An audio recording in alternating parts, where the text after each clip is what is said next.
Inverse hyperbolics. To begin with, use your exponential definitions for sinh, cosh, and tanh to see if you can find the exact values for a, b, and c. In some cases, these will simplify nicely. In other cases, not so much. Doesn't really matter what format you leave them in, but make sure they remain exact. When you're done, unpause, and you can compare your answers to mine. All right, the first two of these should be reasonably straightforward as long as you've got the definitions. Sinh of x is e to the x minus e to the minus x all over 2. So we sub in 1 and we get this. It's not very pretty, but we can write it either with powers or without powers. As long as we've got e's involved, you're probably on the right lines. The next one, because of the natural log, gets even simpler. You can use log laws or index laws if you prefer to tidy up e to the minus ln 2. And when you've done that, it all turns into a nice, pleasant, rational answer. The third one is where it gets more interesting. Because essentially, we're trying to invert the hyperbolic cosine function, we end up with a messier equation. You sub in c, we've now got an exponential equation to deal with. It's not impossible. It's the sort of thing you have done before. It's the kind of thing you'll have come across when you were working with exponentials, probably back in year 12 A-level maths. You've just got to recognize what it is that we're dealing with. If you multiply both sides by e to the c, it's going to look a little more recognizable. And I'm also going to move everything to the same side of the equation so I can see what I'm working with. And now it becomes a bit clearer that what we're looking at is actually a disguised quadratic equation. I'm going to complete the square and then rearrange. And the last thing to notice is that we've got two potential solutions, and each of them has to be e to the c. So because of the kind of values e to the c can give, we need to check at this point whether they are valid. E to the c is always positive, but we should be able to convince ourselves reasonably easily that 3 plus or minus root 8 is always positive for both of the values. Obviously, if you add them together, it's positive, but 3 is larger than root 8 because it's root 9. So even if we subtract them, we still get sensible answers. And then we can just take the natural log of both sides. Now, interestingly, there is an alternative way to write this. Instead of ln of 3 plus or minus root 8, we could actually call it plus or minus ln of 3 plus root 8. And if you look in the formula book, you'll see in a second that there is a standard format, a standard result for inverse cosh, and it involves ln of something plus the square root of something. However, just like with inverse trig functions, it's often possible to find an additional solution, and in the case of cosh, we have that additional solution. According to the graph, it should be there by symmetry, changing the sign of the entire number, but according to the calculations we've done, it's just ln of 3 plus or minus root 8. Have a play with the log laws, see if you can convince yourselves that these are the same thing. And then see if you can apply the same sort of general idea to work out the inverse hyperbolic sine function in an exact form using logarithms. When you've given that a try, unpause, and I'll show you what's in the formula book because they provide some of these results for you. All right, here's our formula book. Thankfully, the identities that we're already familiar with in terms of trig have their analogous cousins appearing in terms of hyperbolics, but they are given in the formula book. So notice that the equivalent of the Pythagorean identity has a minus sign. The equivalent of the double angle formula for cosh doesn't have a minus sign. The sinh double angle formula looks a lot like the sine double angle formula. There's no sign changes in there, but there's enough things that might change that it's quite useful to have these provided for you. The interesting bit as far as we're concerned right now is the inverse hyperbolic trig functions, arcosh, arsinh, and artanh. Each of these can be written in an exact logarithmic form because sinh, cosh, and tanh can be written in an exact exponential form. And they can all be derived directly using the method that we just used to find the value of c on the previous section.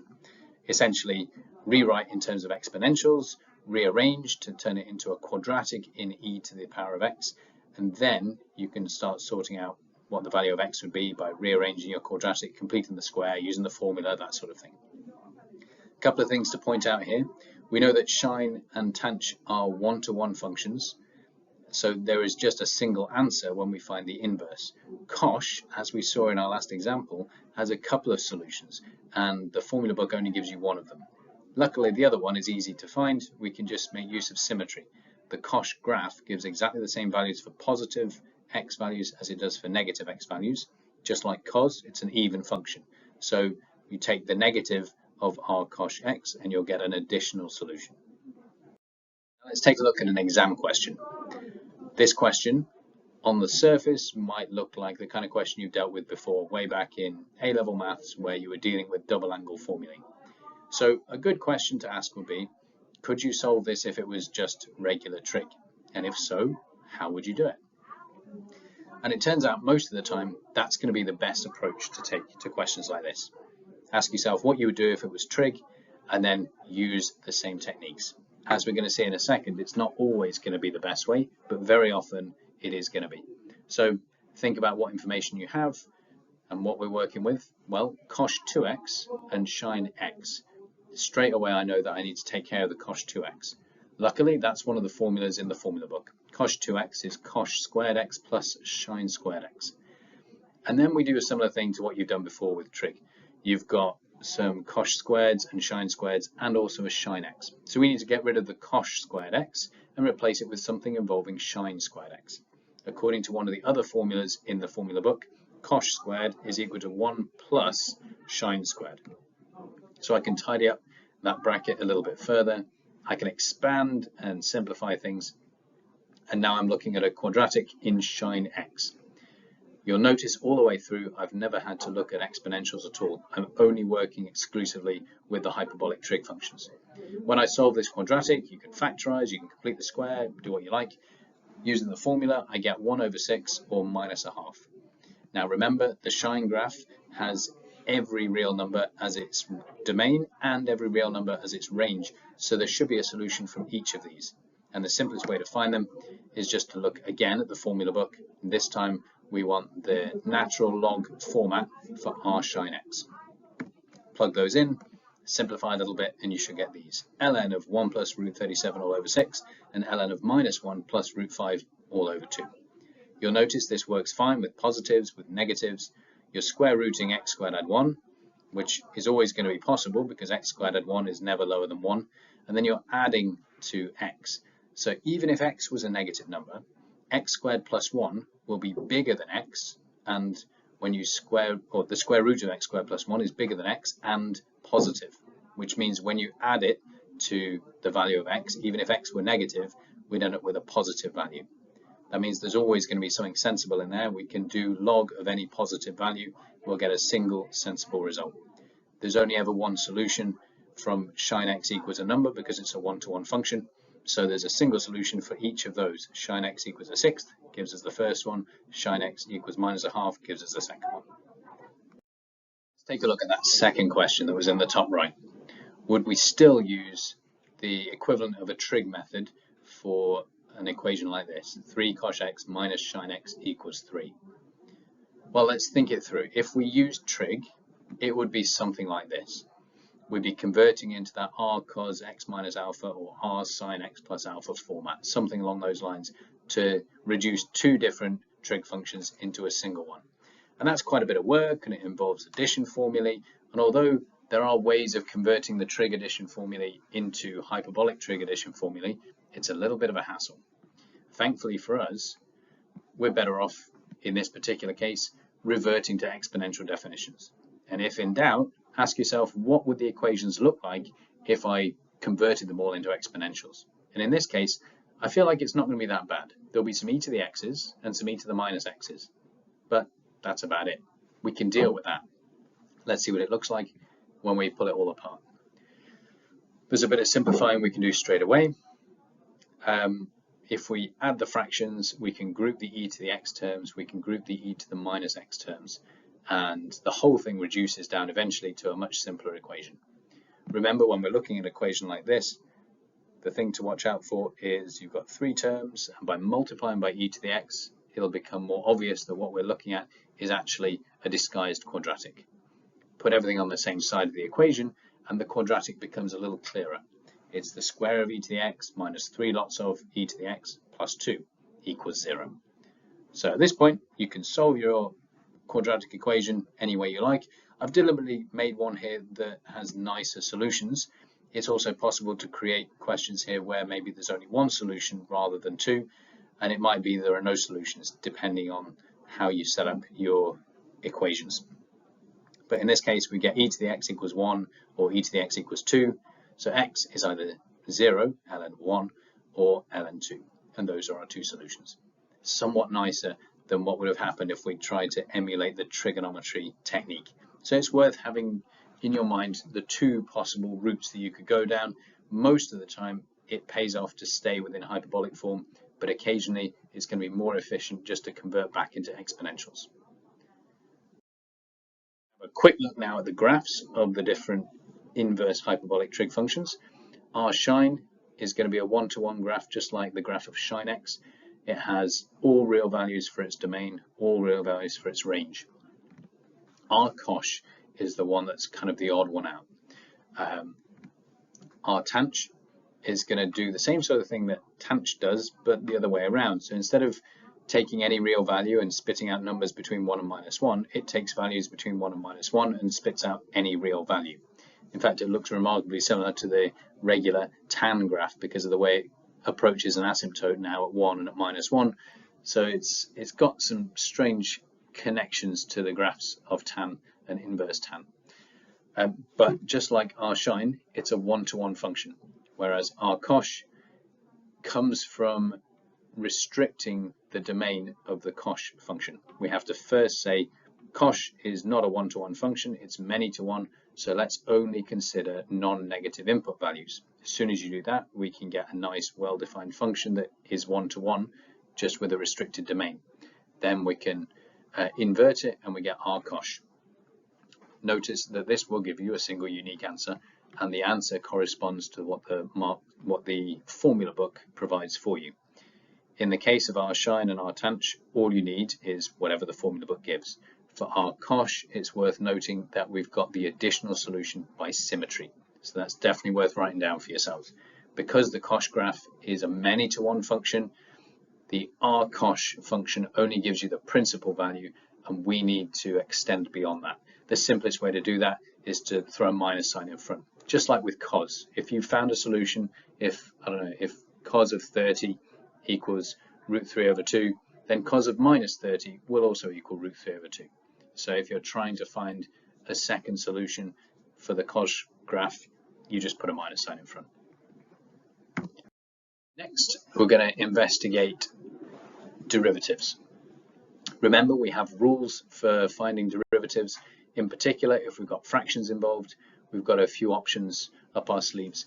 And I'd like to emphasize once again that we always have two options when we're dealing with hyperbolics. You can revert to first principles and work with the exponential definition. That's what we've got on the right, e to the x minus e to the minus x over e to the x plus e to the minus x.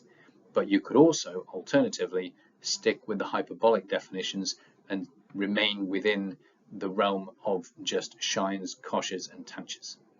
So I'd like you to have a go at finding the derivative of tanh. You'll probably find quotient rule useful. If you don't know it, then remember it's in the formula book. Give it a try, and when you've had a go using either the hyperbolics or the exponential, maybe you try the other one and you see which one worked better for us in this particular case. And when you're ready, unpause and we'll compare results. All right, the first one I'm going to show is using the exponential definition. So I've got e to the x minus e to the minus x on the top. I've got e to the x plus e to the minus x on the bottom. I'm just going to use quotient rule to differentiate the whole thing. Bottom times the derivative of the top minus the top times the derivative of the bottom, all divided by the bottom squared. It's a bit of a mess, but we can tidy up the numerator by expanding those two pairs of brackets. And when we've done that, we'll find that lots of those terms cancel out. In fact, all the exponential terms in the numerator disappear, and we're left with 2 take away -2, so 4. And the denominator, I'm not going to expand out. There's no advantage to expanding it out if it's already fully factorized. The reason I expanded on the top was that I had two different terms subtracted. So expanding in order to simplify was the reason behind that. When we get to the end, notice that the entire thing can be written as a single fraction squared. We'll come back to that in a second, but you might already recognize what kind of function we're dealing with. Now, the alternative method is to use hyperbolics. In other words, we say tanh is defined as equivalent to sine over cosh, So again, we're using quotient rule, but we're sticking with sinh and cosh. And straight away, this leads to 1 over cosh squared x, which you might recognize if you look back up at the line above. You'll see that that is exactly what we ended up with from the exponential definition, just a little quicker. And in fact, the most efficient way to write this in both cases is probably shec squared x. Strange way to pronounce it, and you could find evidence of it being pronounced in different ways. If you look far enough, you'll find many different potential pronunciations. The additional hyperbolic functions, shec, coshec, and coth, are not quite so commonly assessed in A-level further maths, but it's worth being aware that they do exist, and the rules follow the same sort of rules you would expect them to. Notice that tan x differentiates to sec squared x, so it's rather convenient that tanch x differentiates to shec squared x. And we can add that to your list of standard results, but it's worth noting that that will be provided in the formula book for you as well. So the moral of this story is, although you might sometimes need to use the exponential definition, most of the time you want to lean towards using the hyperbolic functions themselves and stay within the realm of hyperbolic functions, because often the efficiencies and the shortcuts that the hyperbolic trig identities give you will save you a lot of time. In this next section, I want to draw your attention to the results that are provided in the formula book. And there's a lot of them. If you flick forward into the further maths section, you'll see that in addition to the results you might have looked at before, the first three, arcsine, arcos, and arctan, we've also got the derivatives of sinh, cosh, tanch, and their inverse functions, arsinh, arcosh, and artanch. And if you look to integration, you've got essentially the same results again, but a slightly more generalized version. So instead of just telling you that 1 over 1 plus x squared differentiates, or integrates rather, to give arctan x, they're now saying 1 over a squared plus x squared integrates to give 1 over a arctan of x over a. And just like with the trigonometric inverse functions, the hyperbolic trig inverse functions all occur in this table. So you don't need to memorize them. However, you may be expected to derive them. So we're going to have a look at a couple of quick examples of how you can derive those results, but it should feel very familiar. The only difference is the identities we end up using will be the hyperbolic trig identities rather than the circular trig identities that you're more used to. So here's the first one, arcosh. If y equals arcosh x, step 1 is to rearrange so that we have it written in terms of a function that we're already familiar with. And then you can either differentiate both sides with respect to y and then get dx by dy on the right and flip it over, or you can just differentiate implicitly. So I've differentiated with respect to x on both sides. That involves differentiating cosh y to get sinh y and then multiplying by dy by dx using chain rule. That's how we work with implicit differentiation. But then in order to get dy by dx, we have to rearrange. And to get dy by dx in terms of x, I've got to find a nice connection between sinh y and cosh y, because cosh y is x. And thankfully, there is a formula that connects those. Cosh squared y minus sinh squared y equals 1. With a little bit of rearranging, I end up turning sinh y into the square root of cosh squared y minus 1. And it gives a result that looks very similar to things like the arcos result that you've seen before, or the arcsine result, but it's subtly different in terms of which way around the signs go. So it's another example of an awkward one to look out for, because it's going to look similar but not quite the same as the ones you're familiar with. Have a go at doing the same sort of thing for arsinh and artanch, and remember to refer back to the standard identities that connect the squares of these hyperbolic trig functions together. When you're ready, you can unpause and I'll go through those last two for you. Okay, starting with arcsinh, same sort of process as we used for arcosh. Step 1, rearrange so that we've got the more natural function, and then differentiate both sides with respect to x implicitly. Then we can rearrange, and this time, because cosh squared minus sinh squared is 1, we're going to use the fact that 1 plus sinh squared y is equal to cosh squared y. and out pops the result in terms of x, 1 over the square root of 1 plus x squared. You might remember 1 over root 1 minus x squared is the kind of result that lends itself nicely to a trig substitution or to using inverse sine or inverse cos. If it's a 1 plus x squared, you know that you can switch across to hyperbolic trig functions and get the same sort of effect. Arctan and artanh also have some kind of similarities. Let's have a look at what happens with this one. We rearrange, we differentiate. The derivative of tan is shec squared. So when we rearrange this one, we don't actually need a square root at all. Shec squared is 1 minus tanh squared. If you want to rederive that, take care you rederive it properly. So you go back to the cosh squared minus sinh squared equals 1 and divide through by cosh squared, and you get 1 minus tanh squared equals shec squared. Otherwise, you're going to end up missing that one. It doesn't have a sine squared, so if you're trying to use some version of Osborne's rule to make sense of it, you can easily miss it because tan squared and sine squared don't feel immediately connected, but of course tan is sine over cos, and similarly tanh is sinh over cosh. So this one turns into 1 over 1 minus x squared. It's worth pointing out perhaps that this, if you saw this in an integral, chances are your approach would be to break it apart using partial fractions, and that will work just fine. Turns out what you get when you use partial fractions, pull it apart and then integrate using logs, is equivalent to what you end up with if you decide to call it artanh. You can even compare it to the artanh identity in the formula book that gives a result in terms of the natural log, and you'll see how they all tie in together. They're basically the same thing. The last part on here is to see if you can easily identify which type of substitution is going to be most useful. It's a good idea to practice this without the formula book initially.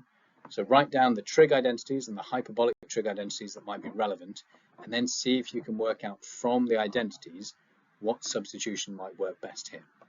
Give all 6 of them a go and try to write down what you can come up with.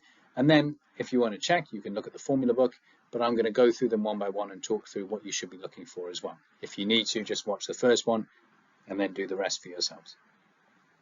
So to begin with, 1 over the square root of 1 minus x squared.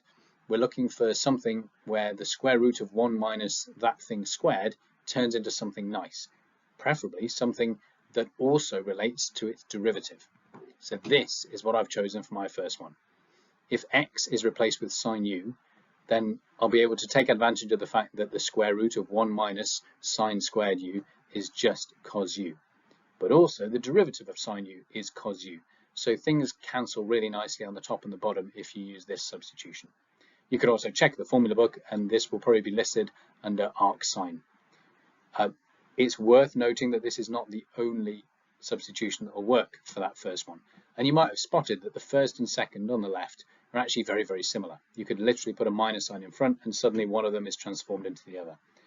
I've put this one as a different substitution, but it's worth noting that either substitution will work in either of them, because the square root of 1 minus something squared is transferable back and forth between the sine and the cos.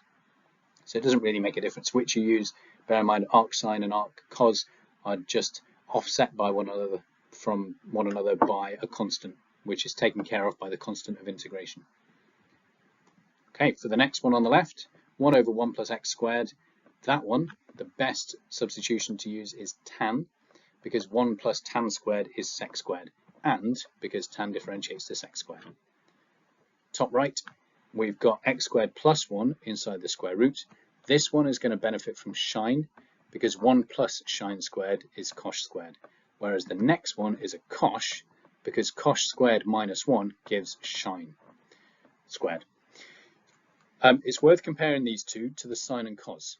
With sine and cos, it didn't really make a difference which you used. You could use them interchangeably. There's just a minus sign that pops up with one that doesn't with the other one. Whereas with sinh and cosh, they do come out differently because of the asymmetry in the identity. Cosh squared minus sinh squared equals 1. So you can't just switch around in the same way you can with sine and cos squared.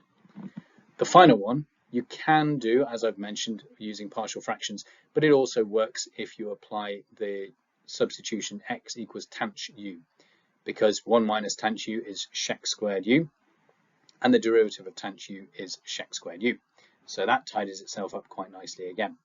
And if we have another quick look at the formula book, we're going to see all of these results pop back again in the corresponding places. So on the left, you can see the inverse tan results, inverse cos and inverse sine, and at the bottom on the left, inverse sine, cosh and tanh.